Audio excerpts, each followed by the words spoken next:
All right, hello. Welcome back to another Classic Comics Trek Talk.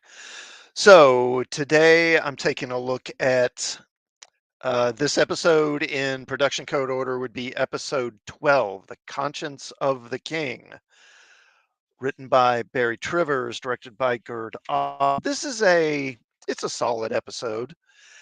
I'd never say, it was never rated among my favorites, really.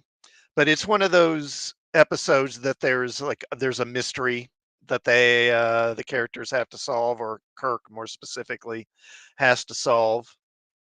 And of course there are certain moral questions and philosophical questions that are provoked in this episode as Kirk tries to determine if Karidian is indeed Kodos, because at one point McCoy asks him, okay, let's say he is Kodos, then what are you going to do?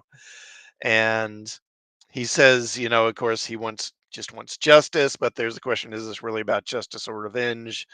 That sort of thing. Now, of course, we'll be reading from These Are the Voyages by Mark Cushman, as always. So let me start there. This is in NBC. Oh, and also please, those of you who may check out the stream, please do like the stream and sub to the channel, and to check out some of my other videos, maybe while you're here visiting the channel. So, this is from an NBC press release, November 15th, 1966.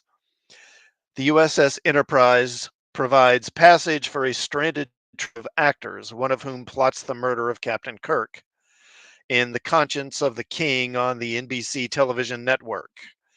Although Kirk suspects that actor Anton Karidian is actually a former notorious rebel leader, long sought by authorities but now believed dead, there is insufficient proof to make an arrest. Meanwhile, Karidian's beautiful daughter, Lenore, offers a special performance of Hamlet aboard ship as an expression of gratitude for being rescued. Kirk agrees, unaware that he is setting the stage for a tragedy that is not in the script. With the recent murder of Kirk's friend, Dr. Thomas Layton, the captain is one of only two surviving witnesses who might be able to identify the long missing fugitive Kodos the Executioner, who is responsible for the slaughter of 4,000 people. The other is Enterprise crewman Lieutenant Kevin Riley, and an attempt has now been made on his life. It has a unique hook: Shakespeare in space. The theme is one of vengeance, guilt, and self punishment. Like the plays of Shakespeare, this is man versus himself as much as it is man versus man. This is an episode of Firsts and Lasts. It is Yeoman Janice Rand's last appearance, and it gives us the first mention of the shuttlecraft and a look at the observation deck. And we get our first and only explanation of the mood lighting on the Enterprise, designed to stimulate or simulate night and day. The Conscience of the King is an atypical Star Trek. Anyone looking for a fast-paced story with action, chills, and out-of-this-world gadgetry will be disappointed. NBC certainly was. Others will find it to have profound depth and purpose. The title was drawn from Hamlet. The play's the thing, Shakespeare wrote, wherein I'll catch the conscience of the king. The script parallels Shakespeare's play in many ways. A leader who struggles with his conscience. He is at risk of having his crimes exposed, and he has a daughter who goes mad with guilt.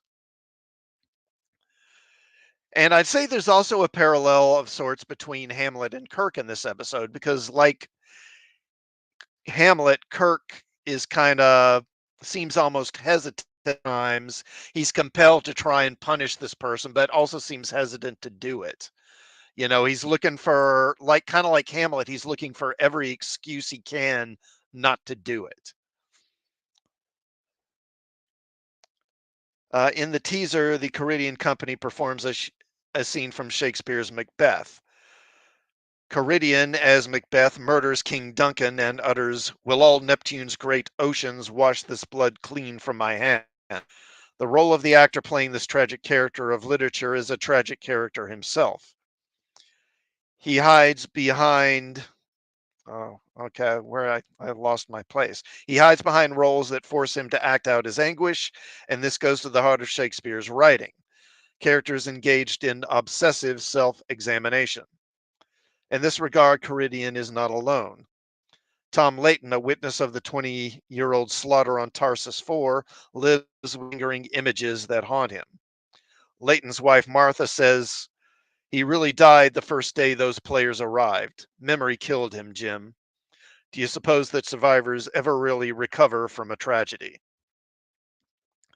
Kirk, like Horatio Hornblower, is also prone to deep self examination, but prefers to bury his suffering in the past. Early in the story, he tells Layton, "Kodos is dead. I'm satisfied with that. You've never let it out of your mind, become an obsession. It's over. Leave it that way. He's dead." Despite his own advice, Kirk finds himself alone in the briefing room, revisiting a dark moment in his past with the help of the computer. Even before his friend is murdered, Kirk has begun his witch hunt. And it's interesting that Kirk says these when you consider the episode Obsession, where Kirk is very much obsessed with, this creature in this moment where he failed to act and it might have caused people's deaths. Of her recently deceased husband, Layton says 20 years and he still had nightmares. I'd wake him and he'd tell me that he still heard the screams of the innocent. Every dawn is a funeral. That's what killed my husband. To create a parallel, writer Barry Trivers deliberately set the Holocaust on Tarsus 4 20 years in Kirk's past. It was 20 years prior to this production. Trials were conducted in Germany on charges of horrific crimes against humanity. Scores of Nazi officers took flight to avoid prosecution. There was even question as to whether Hitler had actually died. As The Conscience of the King was written and filmed, the scars from 20 years prior were still very much on the surface for all who witnessed the madness of the Nazi regime. The Conscience of the King is purposeful drama with multiple levels of conflict for our protagonist, Kirk. Squared off against Layton, against Karidian, against Lenore, against Spock and McCoy, against Riley, against himself. The episode may lack action, but the story does not lack conflict.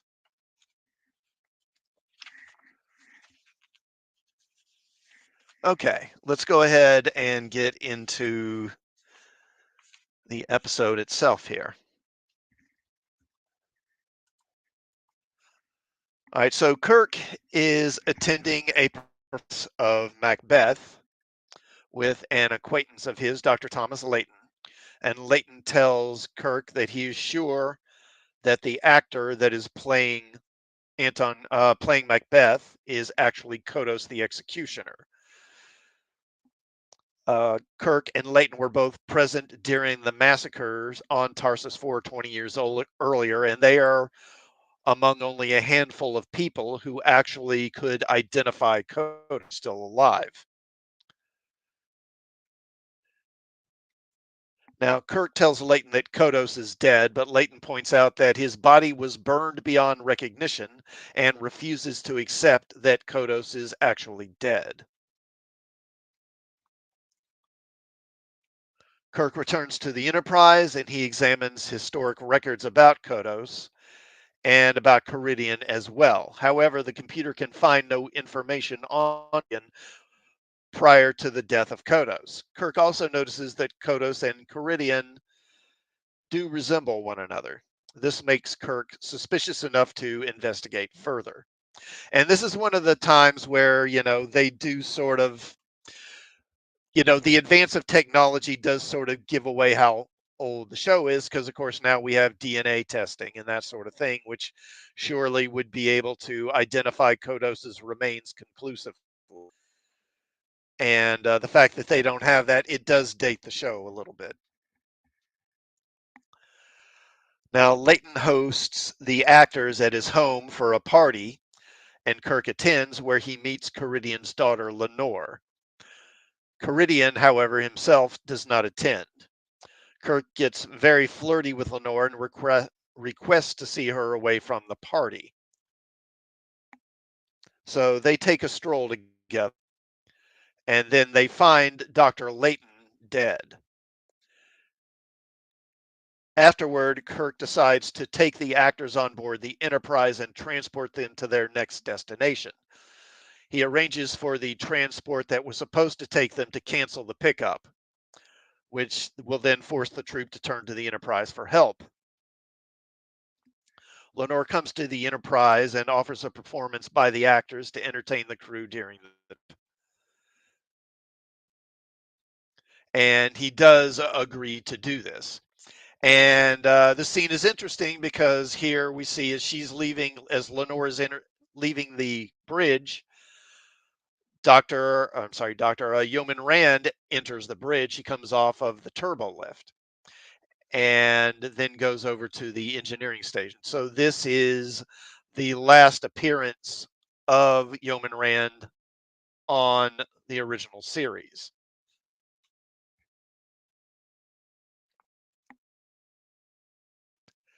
Now, Kirk consults the computer and learns that only 9 people can identify Kodos. One of them is Lieutenant Riley, and Kirk has Riley assigned to engineering, presumably to limit his contact with the actors, especially Karidian.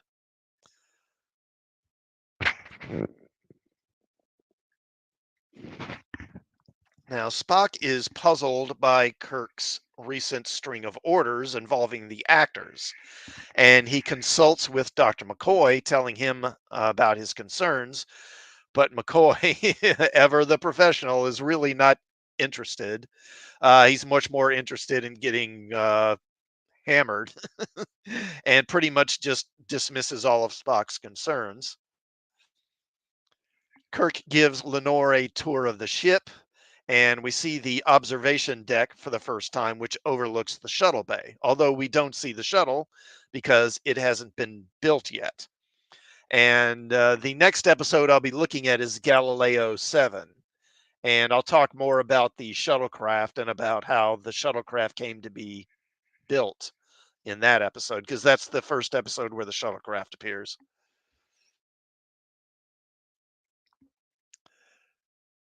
Kirk uh, flirts rather heavily, or rather, she flirts rather heavily with him, really. It's more the other way around.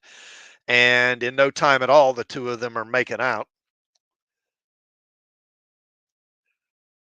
Meanwhile, Spock researches the Tarsus 4 incident. Uh, and it's Spock is the one who really kind of lays the details of what happened all those years ago. Basically, there was a famine that had set in on the colony on Tarsus 4, and Kodos began killing colonists in order to make the remaining food stores last longer. And he did this. He apparently was a genetic, believed in eugenics, and he separated people. Basically, the people he had executed were people considered inferior or undesirable.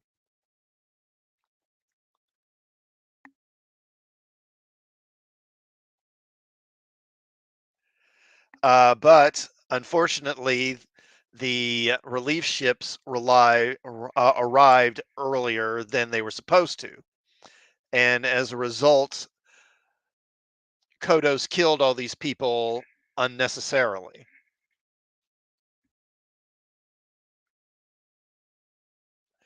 Now, in addition, Spock learns that all the people who could identify Kodos are now dead, except for Kirk and Riley. And that when the other witnesses were killed, the acting troop, the Karidian troop, was always nearby when the witnesses died.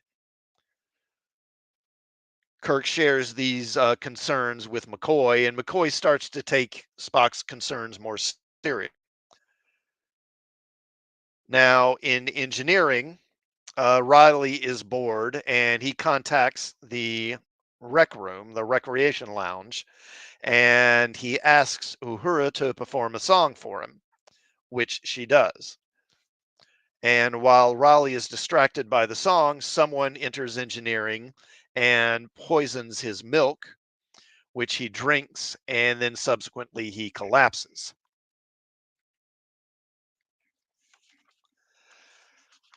McCoy confirms that Riley was poisoned, and Spock insists that Kirk be made aware of it immediately. They go to Kirk's quarters, and Spock confronts Kirk regarding his recent decisions. Kirk takes exception to Spock second guessing him. But Spock points out that as the second in command, it's his duty to question orders when they may affect the operation of the ship. Kirk very much resents the suggestion that he is putting his personal feelings ahead of his responsibilities as captain. Although you can certainly make a good argument that he is. Now, later, they have another argument about Karidian, and during this discussion, they begin to hear a noise. And they realize that the noise is a phaser that is set on overload and it's building up to detonate. So Kirk and Spock begin frantically searching the quarters. Spock goes out into the hallway and starts clearing the area, telling people to evacuate this section of the ship while Kirk continues looking. Eventually, he does notice the phaser, which is up in the emergency, I don't know, the emergency lighting well. I don't know what you'd call it. Kirk finds the phaser. He's unable to shut it off, so he dumps it into this convenient disposal chute where it explodes. They never say anything about damage to the ship, so I don't know if it caused damage or not. That's another thing. It's kind of like, surely this would have caused some sort of damage. But after this incident, Kirk goes to Karidian's quarters and confronts him. And he asks Karidian if it's Kodos. And Kodos is evasive on the subject. Kirk then tells Karidian to read some text so that the computer can compare his voice to that of Kodos. The text is a speech that Kodos gave before killing the colonists. Then Karidian argues that if the relief ships hadn't arrived early, if they had arrived late when they was expected to, Kodos would now be remembered as a hero. But Kirk notes that the ships did arrive in time, and so as a result of that, the massacre that Kodos committed was totally unnecessary, and says that history has made its judgment.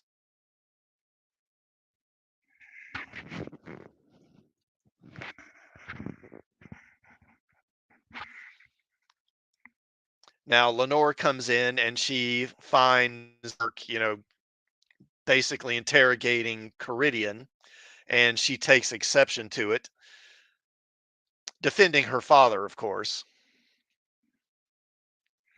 But in sickbay, Riley overhears McCoy mention that Kirk suspects Karidian of being Kodos. When Riley hears this, he sneaks out of sickbay, and this is kind of irresponsible by McCoy. He just blurts this out right where, I mean, Riley could easily hear it. It's not like Riley is far away. He's just over in that other room. So anyway, he sneaks out of sickbay. Then McCoy discovers that Riley is gone and realizes that Riley must have overheard him. So he contacts Kirk and tells him, hey, he may be going after Karidian. So Kirk alerts security and tells them to be on the lookout for Riley. Then security tells him that a weapons locker has been broken into and a phaser has been stolen. So we know that Riley is probably now armed and is on his way to find Karidian. Security begins searching for him. Now, the acting troupe is giving that performance of Hamlet that they said they would give for the crew. Kirk manages to get there first. He arrives backstage and then he intercepts Riley. He tells Riley to surrender the phaser, but Riley is reluctant. He, of course, says, this man killed my mother, he killed my father. But Kirk is able to eventually talk him down and get him to surrender the phaser. And then he orders Riley to return to sickbay. The scene that Karidian is doing, which it's the Hamlet's ghost scene early in the play, ends and he comes backstage. He and Lenore start talking. And as they're talking, it eventually comes out that Lenore more or less admits that she's the one who's been killing the people who can identify him, not Kodos. It's been her all along. And or Kodos is shocked to hear this because, he didn't want his crimes to wind up ruining his daughter's life as well. But she admits it, and really, she's actually quite arrogant about it because Kirk overhears them talking, and when he reveals himself, she pretty much taunts him. And as it goes on, it becomes pretty evident that Lenore is pretty much nuts. Lenore is absolutely crazy. And she's really delusional because she thinks she can still kill Kirk and Riley and still get away with this, and Karidian will still just be able to go on living his life, even though it's far past that point. Kirk calls security over, but as usual, these red shirts are slightly more useful than a stormtrooper. And Lenore quickly grabs a face of the security guard and tries to make an escape. Then she threatens to kill Kirk. She winds up firing at Kirk, but Karidian puts himself in the way and he is killed by the phaser.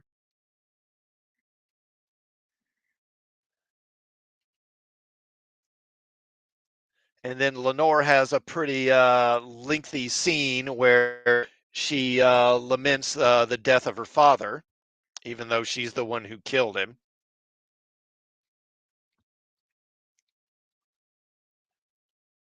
Then later back on the Enterprise, McCoy asks Kirk if he was in love with Lenore, which seems like a rather personal question to ask.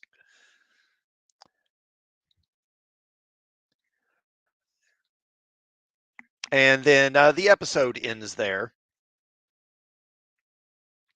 And as mentioned, this was directed by Gerd Oswald, written by Barry Trivers, Arnold Moss. Arnold Moss plays Karidian, and Barbara Anderson plays Lenore. And as mentioned earlier, Grace Lee Whitney does have a very brief cameo appearance in this, and this is appearance. Although it won't be the last time that the public would see her because she actually would be in the next episode, which aired, which was Balance of Terror. So that's the last time the public would see her in that episode. But this was the last one she actually filmed. Okay.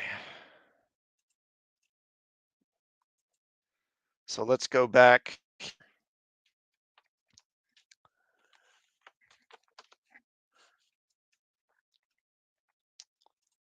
Okay, so Barry Trivers, he was an admirer of William Shakespeare and sensitive to the pain of those who witnessed the Holocaust. He was 59 at the time. He wrote the screenplays to nearly 40 movies from 1931 to 1951, most notably The Flying Tigers, starring John Wayne. Turning to television, Trivers frequently provided scripts for series as diverse as The Millionaire, Have Gun Will Travel, and Combat. And Trivers had a commanding presence at the Writers Guild of America, where in 1961 he shared responsibilities as vice president with Christopher Knopf. Like Roddenberry, John D.F. Black, and Knopf, Trivers had been the recipient of a Writers Guild of America award. He came in 1962 for an episode of The Naked City with another title borrowed from Shakespeare, The Fault in Our Stars. Roddenberry was still the sole producer when the concept for the story was pitched and developed. Trivers stumbled at his first written attempt. His treatment from April 5th of that 1966 told us that the slaughter Kirk witnessed as a boy took place on Earth, which had been invaded an army of marauders who pillaged, burned, and murdered, waging Hitlerian war and, like Hitler, almost conquered the earth. Trivers wrote how these marauders were led by Karidian and conducted a program of extermination and that one of the first victims was Area Commander Kirk, governor of some province, which would have been Kirk's father. But Roddenberry didn't want to depict Earth as having such a bleak future, nor did the parallel between Karidian and his forces to be quite so dead on with Hitler. So Trivers was asked to reinvent his story. The revised story outline that was done on April 13th established the theme in the first sentence, writing, "Our story deals with the question, when does the search for justice become a drive for vengeance?" The backstory now had Kirk as a boy living with his father, who headed up a research expedition at an Earth colony on an alien world. The colony is captured by a group of revolutionaries led by Kodos. Again, Kirk's father is among those killed. And subsequently, there was a lengthy series of rewrites and rewrites. At one point, the rewrite was handed off to Stephen Karabatsos, and he dealt with conscience of the Coon was focusing on the final rewrite of Miri. Karabatsos sent his draft in for formatting on August 11th. Justman sent Kuhn word before the end of the day. Karabatsos hadn't gotten off to a good start, but Justman saw the potential for better work to come. Now, after Miri wrapped, the Star Trek stages went dark over the Labor Day break. And also during this time, hit the road to finally start promoting the series, which was going to be premiering on NBC in a few weeks. This allowed Kuhn and Karabatsos to further educate and immerse themselves in Star Trek with additional screenings, more script reading, and more rewriting. Kuhn delivered a new rewrite on September 8th. And there was a character in it called Lieutenant Dakin. That was then changed to Lieutenant Riley. And Yeoman Rand's role in the story would dwindle with every revision. Revisions were done on September 9th, 12th, 13th, 14th, 15th, 16th, and 20th, even as the episode was filming.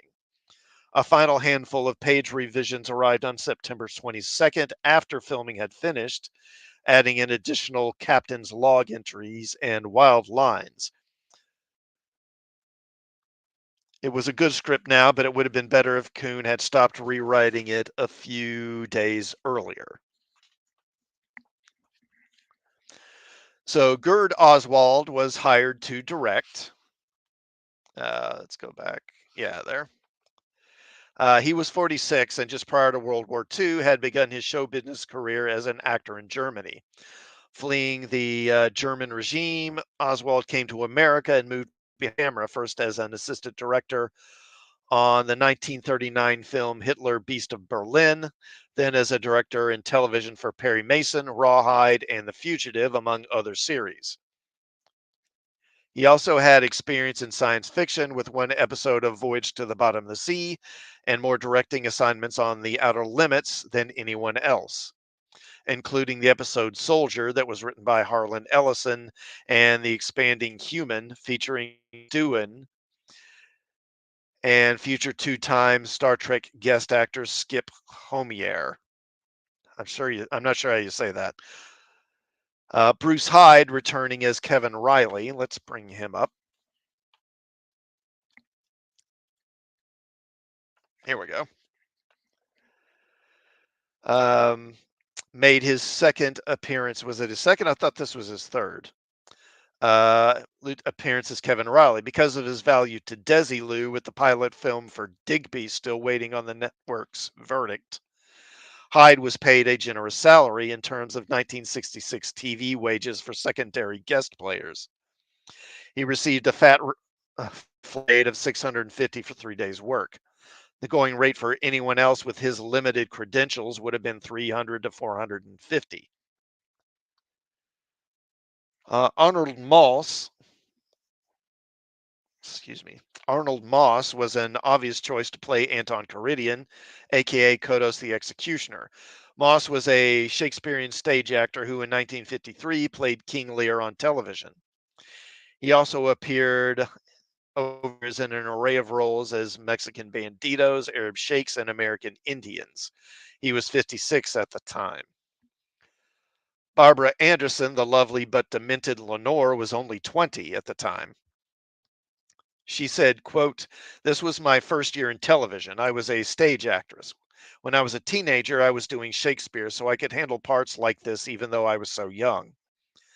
They hired Arnold and me because you can't fake that. You either had it with it or you'd have trouble. The hard part was doing it for television instead of theater. I had to pull it in. The camera puts everyone in the front row. I wasn't fearful, but I was young and doing a new medium, and they are going so fast, the speed in which they had the film these. Anderson is best known for the work that immediately followed Star Trek, including a 4 year stint on Ironside, bringing her 3 Emmy nominations for Best Supporting in a Drama. She won the trophy on her third time in 1968. In 1972, she was reunited with Shatner for Cocaine, an episode of Mission Impossible. William Sargent played Dr. Tom Layton. Let me bring him up.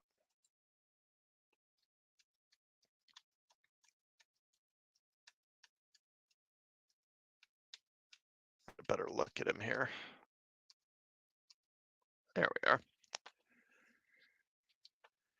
He often worked in television. The series he frequented the most were The Twilight Zone, Alfred Hitchcock Presents, The Invaders, and The FBI. Natalie Norwich played Martha Layton, his wife. I can find. I guess I didn't get an image of her. She was also a regular on series TV with numerous appearances on Perry Mason, Dark Shadows, and Have Gun Will Travel. One of her guest spots on the latter was written by Gene Roddenberry. Uh, let me. Okay, well, I didn't get it in the image here, unfortunately. But Eddie Paskey was finally given a name in this episode for the character he played so many episodes in the background. He was stationed at the helm for this episode, and Kirk addresses him as Mr. Leslie. Paskey, of course, is or was William Shatner's double for lighting, and I'm not sure if he was a stunt double or not. Now, for the first time, the guest players who were coming onto Star Trek actually had a chance to see what they were getting into. Star Trek's premiere of The Man Trap aired Thursday night on September 8th, the week before the start of production on The Conscience of the King.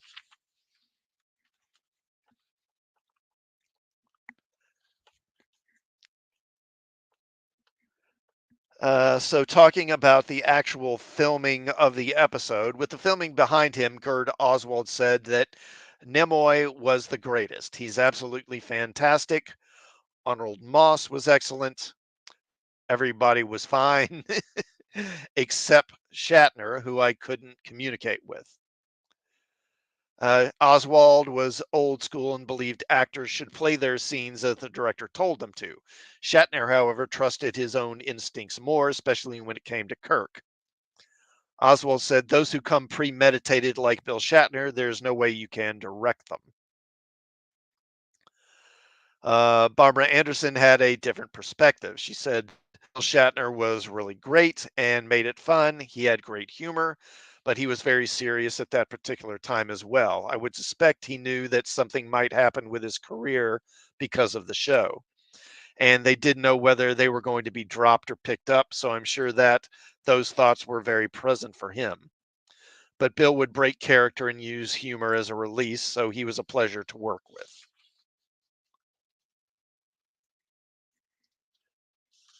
Okay, this episode aired first on Thursday, December 8th.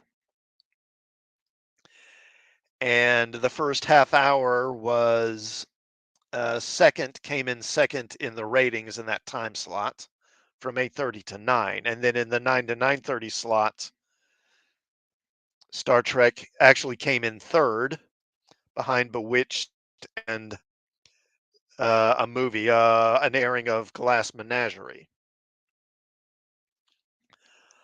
Although a treasure to many, The Conscience of the King was not Star Trek for the masses. The coming attraction trailer and the description given by TV Guide and other television magazines and newspapers indicating an episode that seemed more talk than action warned many viewers away. For those who did come, many tuned out at 9 p.m. or Bewitched or the CBS presentation of The Glass Menagerie with Hal Holbrook.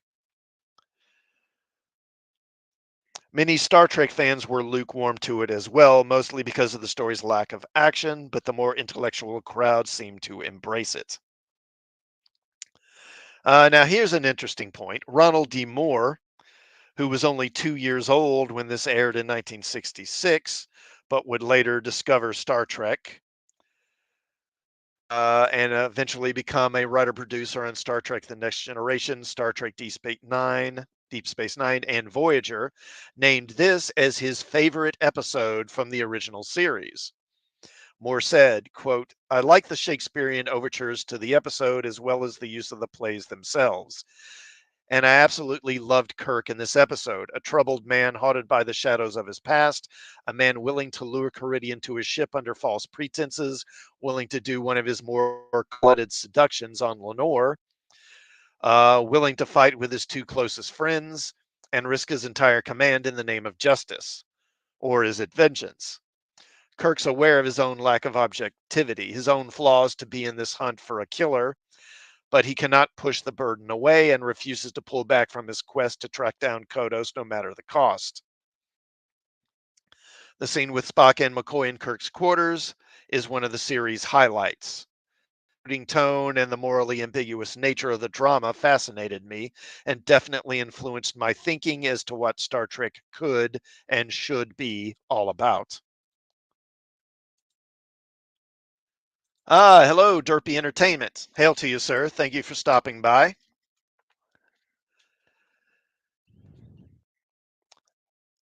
Oh yeah, and also, so Matt Groening, the creator of The Simpsons, of course, they have those recurring aliens, Kodos and Kang, on The Simpsons, and one of those was named after Kodos, and also after Kang, the Klingon commander in Day of the Dove, which is going to be coming up here soon.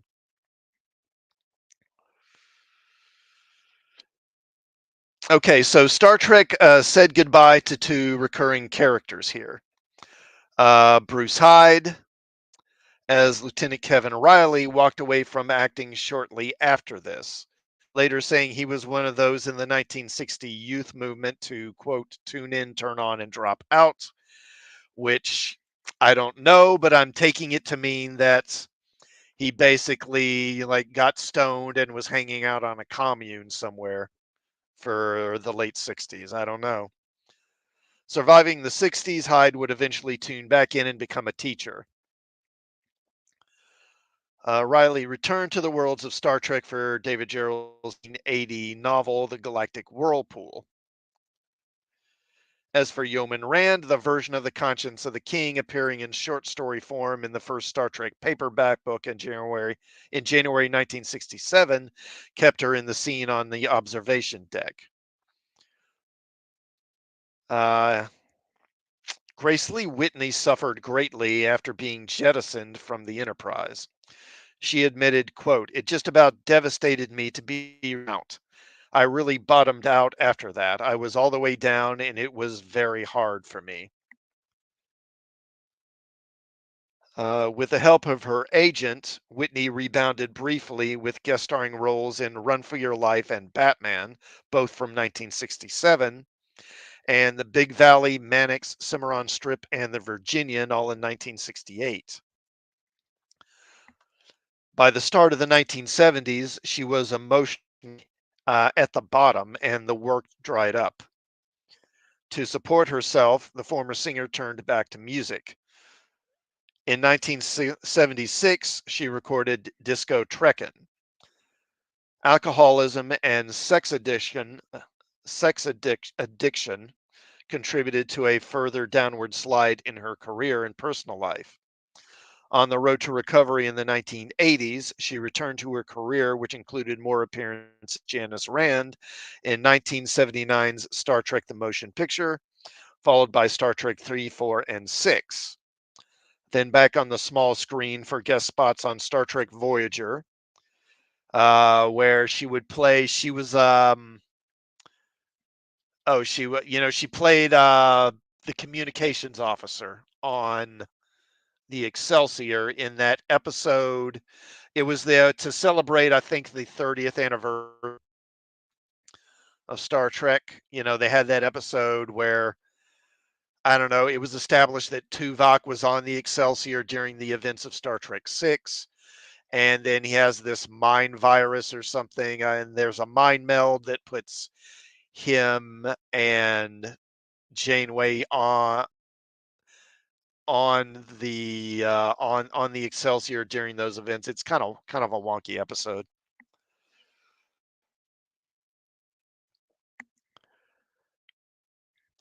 She has also appeared in episodes of Star Trek New Voyages and in the fan film Star Trek of Gods and Men.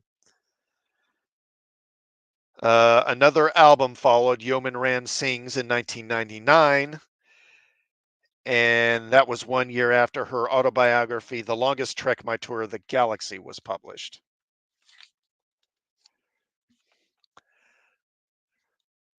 Arnold Moss enjoyed playing Anton Karidian. He felt the episode was well written and beautifully directed. He also found it to be credible. He said, in a thing like Star Trek, where the whole premise is incredible, you must have something that's believable. Everything there was quite believable. Of her screen father, Barbara Anderson said, quote, Arnold Moss was a lovely man, came on and did his part, and he was such an important Shakespearean actor. He was just very nice, treated me very well. Oswald was fond of this episode as well, and the script that it grew from. He said, the first one that I did, I liked very much. A very intriguing idea, a good story.